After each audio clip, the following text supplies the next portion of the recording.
아담, 셋, 에노스, 케난, 마할랄엘, 야렛, 에녹, 무두셀라, 라멕, 노아, 셈, 함과 야벳은 조상들이라. 야벳의 자손은 고멜과 마곡과 마대와 야완과 두발과 메섹과 디라스요. 고멜의 자손은 아스그나스와 디밧과 도갈마요. 야완의 자손은 엘리사와 다시스와 기띔과 도다님이더라. 함의 자손은 구스와 미스라임과 붓과 가나니요. 구스의 자손은 스바와 하윌라와 삽다와 라마와 삽드가요. 라마의 자손은 스바와 드다니요. 구스가 또 니무롯을 낳았으니 세상에서 첫 영걸이며, 미스라임은 루딤과 아나밈과 르압임과 납두힘과 바드루심과 가슬루힘과 갑두림을 낳았으니 블레셋 종족은 가슬루힘에게서 나왔으며, 가나안은 맏아들 시돈과 헷을 낳고 또 여부스 종족과 아모리 종족과 기르가스 종족과 히위 종족과 알가 종족과 신 종족과 아르왓 종족과 스말 종족과 하맛 종족을 낳았더라. 셈의 자손은 엘람과 아수르와 아르박삿과 룻과 아람과 우스와 훌과 게델과 메색이라. 아르박삿은 셀라를 낳고 셀라는 에벨을 낳고 에벨은 두 아들을 낳아 하나의 이름을 벨렉이라 하였으니 이는 그때의 땅이 나뉘었으며 그의 아우의 이름은 욕단이며, 욕단이 알모닷과 셀렙과 하살마웻과 예라와 하도람과 우살과 디글라와 에발과 아비마엘과 스바와 오빌과 하윌라와 요밥을 낳았으니 욕단의 자손은 이상과 같으니라. 셈, 아르박삿, 셀라, 에벨, 벨렉, 루, 스룩, 나홀, 데라. 아브람 곧 아브라함은 조상들이요 아브라함의 자손은 이삭과 이스마엘이라. 이스마엘의 족보는 이러하니 그의 맏아들은 느바요시여, 다음은 게달과 압부엘과 밉삼과 미스마와 두마와 마사와 하닷과 데마와 여둘과 나비스와 게드마라. 이들은 이스마엘의 자손들이라. 아브라함의 소실 그드라가 낳은 자손은 시므란과 욕산과 무단과 미디안과 이스박과 수아요. 욕산의 자손은 스바와 드다니요. 미디안의 자손은 에바와 에벨과 한옥과 아비다와 엘다하니 이들은 모두 그드라의 자손들이라. 아브라함이 이삭을 낳았으니 이삭의 아들은 에서와 이스라엘이더라. 에서의 아들은 엘리바스와 루엘과 여우스와 얄람과 고라요. 엘리바스의 아들은 대만과 오말과 스비와 가담과 그나스와 딥나와 아말렉이요. 루엘의 아들은 나핫과 세라와 삼마와 미사요. 세일의 아들은 로단과 소발과 시브온과 아나와 디손과 에셀과 디산이요. 로단의 아들은 호리와 호맘이요. 로단의 누이는 딥나요. 소발의 아들은 알얀과 마나핫과 에발과 스비와 호남이요. 시브온의 아들은 아야와 아나요. 아나의 아들은 디손이요. 디손의 아들은 하무란과 에스반과 이드란과 그란이요. 에셀의 아들은 비란과 사안과 야아간이요. 디산의 아들은 우스와 아란이더라. 이스라엘 자손을 다스리는 왕이 있기 전에 에돔 땅을 다스린 왕은 이러하니라. 부올의 아들 벨란이 그의 도성 이름은 딘하바이며, 벨라가 죽음에 보스라 세라의 아들 요밥이 대신하여 왕이 되고, 요밥이 죽음에 대만 종족의 땅의 사람 후삼이 대신하여 왕이 되고, 후삼이 죽음에 부닷의 아들 하닷이 대신하여 왕이 되었으니, 하닷은 모압들에서 미디안을 친 자여 그 도성 이름은 아윗이며, 하닷이 죽음에 마스레가의 사물라가 대신하여 왕이 되고, 사물라가 죽음에 강가의 르호봇 사울이 대신하여 왕이 되고, 사울이 죽음에 악볼의 아들 바알 하난이 대신하여 왕이 되고, 바알 하난이 죽음에 하닷이 대신하여 왕이 되었으니 그의 도성 이름은 바이요 그의 아내의 이름은 무에다벨이라. 메사압의 손녀여 마두렛의 딸이더라. 하닷이 죽으니라. 그리고 에돔의 족장은 이러하니 딥나 족장과 알야 족장과 여대 족장과 오올리바마 족장과 엘라 족장과 비논 족장과 그나스 족장과 대만 족장과 밉살 족장과 막디엘 족장과 이람 족장이라. 에돔의 족장이 이러하였더라. 믿음의 계보를 따라가는 삶이라고 이렇게 제목을 정해봤어요. 역대상 1장은 창조 이후에 우리 인류의 계보를 보여주는 기록입니다. 아담부터 시작된 인류는 하나님 섭리 속에서 하나님의 뜻을 따라 움직이는 사람들을 통해서 구원 역사를 이루어 왔어요. 그냥 단순히 인간의 어떤 혈통을 따라서 기록된 것이 아니고 하나님이 특별히 부르시고 사용하신 사람들의 이야기가 담겨져 있는 겁니다. 이 계보에는. 왜 이렇게 쓸데없이 수많은 사람들 발음도 잘 안 되는데 이렇게 1장, 2장 계속해서 적어놨을까? 그냥 할 일이 없어서 적어놓으신 거 아니겠죠? 분명히 성경에 이 사람들을, 이 믿음의 계보를 적어놓은 이유가 있으시다라는 거죠. 우리에게 전하고 싶은 뜻이. 이 믿음의 계보는요, 그냥 단순한 인간의 족보, 가계도가 아닙니다. 하나님께서 각 시대마다 세우신 믿음의 사람들을 통해서 이루신 구원 역사의 기록이에요. 그리고 우리 또한 그 믿음의 계보 속에 포함될 수 있다. 이것이 정말 중요한 점입니다. 하나님께서 믿음을 가진 사람을 통해서 구원 계획을 지금까지 이루셨고, 오늘에도 믿음의 계보를 우리가 믿는 자들이 이어가기를 원하신다라는 거죠. 먼저 성경에 이렇게 기록된 많은 인물들, 단순히 그냥 유명한 조상이 아니고 하나님의 뜻을 따라서 살아간 사람들이라는 거예요. 노아, 대표적인 인물 오늘 몇 명 나오죠. 노아는요, 홍수 심판 가운데 하나님 말씀만 믿고 산꼭대기에 방주를 준비해서 구원받은 사람이에요. 아브라함 너무나 잘 아시죠? 믿음의 조상. 하나님의 약속만 믿고 자기 고향을 떠나서 객지로 떠나서 순종하는 삶을 살아서 큰 하나님의 민족을 이룬 조상이 됐습니다. 이런 믿음의 조상들은요, 단순히 어떤 한 사람 개인의 신앙이 아니라 그 후손의 후손들까지 영향을 미치는 믿음의 길을 열어간 첫 시작을 한 사람들이에요. 이어서 이삭은요, 아버지 아브라함의 그 믿음을 이어받아서 하나님의 축복을 받은 사람입니다. 야곱은 하나님과 씨름하면서 이스라엘이라는 민족의 이름을 받은 사람이에요.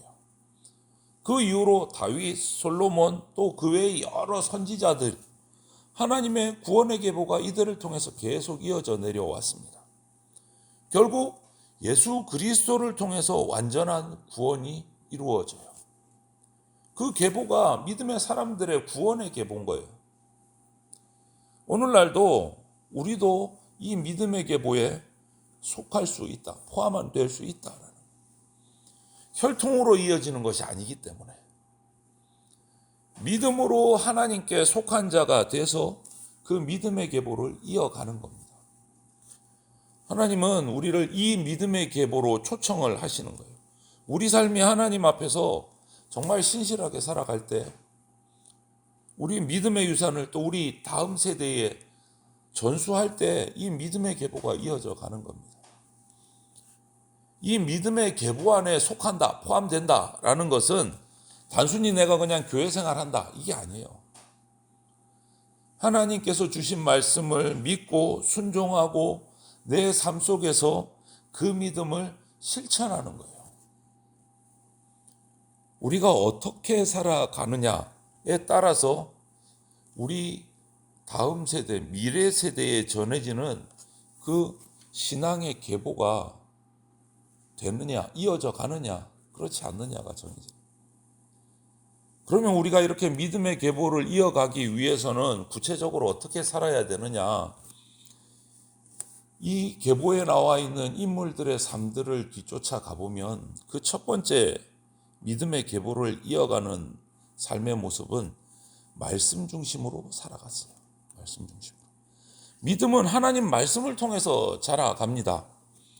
우리가 매일 말씀을 읽고 묵상하고 하나님의 뜻을 깨닫고 그 뜻을 순종하면서 살아가야 된다라는 거죠. 성경을 통해서 하나님이 우리 인생들에게 어떻게 역사하시고 일하고 계셨는지를 우리가 깨닫고 우리도 삶 속에서 동일하게 내 삶도 하나님께서 그렇게 쓰신다라는 믿음을 가지고 살아가야 된다.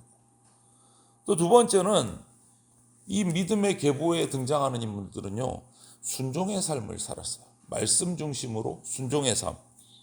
그래서 믿음은 단순히 지식이 아닙니다. 행동으로 나타나는, 삶으로 나타나는 겁니다. 하나님께서 우리에게 주신 사명, 말씀에 순종을 하면서 하나님이 인도하시는 길, 그 뜻을 따라서 살아가는 게 필요해요. 때로는 그 하나님의 뜻이, 하나님의 말씀이 내 생각, 내 계획하고 다를 수 있어요. 정반대일 수도 있습니다. 하지만 그때 내 뜻을 내려놓고 하나님의 뜻이 항상 옳다라는 사실을 믿고 따르는 게 중요하다라는 거죠. 그리고 세 번째로는 그런 믿음을 다음 세대에 전수하는 겁니다. 믿음의 다음 세대에 전수하는 거예요. 단순히 내 신앙생활로 끝나는 게 아니고 다음으로 이어져야 돼요. 우리 육신의 자녀 또는 믿음의 그 후배들에게 믿음의 유산을 남기기 위해서 나는 신앙의 본을 보여야 되는 거예요. 하나님 섬기는 삶을 살아야 돼요. 그것이 믿음을 전수하는 거예요. 내가 삶을 통해서 하나님을 그들에게 보여줄 때 그들도 믿음을 붙들고 살아가게 됩니다. 마지막으로 믿음의 계보를 이어가는 이들의 마지막 모습 중에 하나가 세상의 가치보다는 하나님의 가치를 따라가는 삶을 살았다. 이 세상의 가치를 따라가는 거 너무나 쉽습니다. 그냥 흘러가는 대로 살면 세상 가치를 따라 살아가게 돼요. 나도 모르게 돈을 따라가고 명예를 따라가고 세상적인 성공을 추구하는 이 세상에 그냥 흘러가면 그렇게 따라가는 겁니다. 그런데 우리가 믿음의 계보를 이어가려면 그런 세상의 가치가 아니고 하나님의 가치를 선택해야 됩니다. 세상의 성공이 아니라 하나님이 기뻐하시는 삶을 목표로 살아가야 돼요. 그렇게 살아갈 때 우리는 진정한 믿음의 계보를 이어갈 수 있는 겁니다. 내가 전도한 믿음의 이웃이 아니면 나의 자녀가 그냥 교회 생활하는 게 아니고 나를 통해서 우리를 통해서 진짜 거듭나고 하나님의 구원을 바라보는 진짜 백의 신앙을 가졌는가? 그것이 믿음의 계보를 이어가는 문제라는 겁니다. 하나님께서는 아담으로부터 시작된 이 믿음의 계보를 통해서 결국 예수 그리스도 때에 구원의 역사를 이루셨습니다. 우리는 이 계보를 읽고 묵상하면서 이 계보 속에서 나도 그 계보를 이어서 하나님의 뜻을 따라 신실한 삶을 살아가야 합니다. 서두에서도 말씀드렸듯이 이 믿음의 계보를 잇는다는 것 단순히 그냥 교회 출입하는 게 아닙니다. 하나님 말씀 붙들고 순종하면서 그리고 내 주변의 사람들에게 나의 후손들에게 믿음의 삶의 신앙의 본을 보여주는 겁니다. 그래서 그들도 하나님을 섬기도록 하는 거예요. 그러면 이 계보들을 보면서 나는 어떤 믿음을 우리의 다음 세대에 남기고 있는지를 돌아봐야 돼요.